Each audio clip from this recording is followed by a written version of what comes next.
ในตอนเช้าวันที่ 18 มิถุนายน 2025ได้มีพิธีประกาศการจัดตั้งกระทรวงเกษตรกรรมและสิ่งแวดล้อมขึ้น ที่หอประชุมแห่งชาติหลัก 6 โดยการให้เกียรติเป็นประธานของสหายพลเอกจันทร์สมร จัญญราษฎร์กรรมการกรมการเมืองส่วนกลางพรรคคณะเลขาธิการส่วนกลางพรรครองนายกรัฐมนตรีเข้าร่วมมีท่านนางบุญคำวรจิตผู้ว่าการธนาคารแห่งสาธารณรัฐประชาธิปไตยประชาชนลาวท่านปริญญาเอกลินคำหลวงสวรรค์รัฐมนตรีกระทรวงเกษตรกรรมและป่าไม้มีบรรดาท่านรองรัฐมนตรีห้องการหัวหน้าห้องหัวหน้ากลุ่มสถาบันศูนย์วิชาการระดับ 2พร้อมด้วยพนักงานหลักแหล่งภายใน2กระทรวงเข้าร่วมอย่างพร้อมเพรียง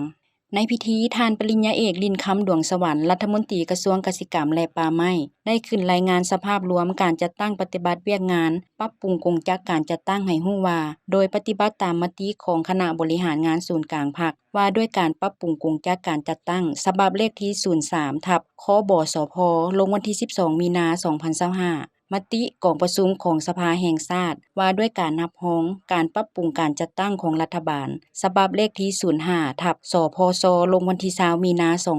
2025ซึ่งได้รับรองเอาการปรับปรุงกงจักการจัดตั้งของกระทรวงองค์การในนี้โฮมเอากระทรวงทรัพยากรธรรมชาติและสิ่งแวดล้อมเข้ากับกระทรวงเกษตรกรรมและป่าไม้เอิ้นชื่อว่ากระทรวงเกษตรกรรมและสิ่งแวดล้อมด้านโครงประกอบการจัดตั้งภายหลังโฮมเข้ากันประกอบมี 18 หัวหน่วยขั้นกรมและหัวหน่วยวิชาการระดับ 2ในพิธีทานผาคำอินแสงห้องหัวหน้าห้องว่าการศูนย์กลางพรรคได้ขึ้นผ่านรัฐดำรัสเลขที่ 101/ปปทว่าด้วยการยกย้ายท่านนางบุญคำวรจิตไปเป็นผู้ว่าการธนาคารแห่งสาธารณรัฐประชาธิปไตยประชาชนลาวและรัฐดำรัสเลขที่ 104/ปปทลงวันที่ 13 มิถุนายน 2025แต่งตั้งท่านปริญญาเอกลินคำดวงสวรรค์เป็นรัฐมนตรีกระทรวงเกษตรกรรมและสิ่งแวดล้อมนอกนั้นยังได้ผ่านข้อตกลงว่าด้วยการแต่งตั้งหัวหน้าห้องการหัวหน้ากรมและหัวหน่วยวิชาการระดับ 2ตื่มอีก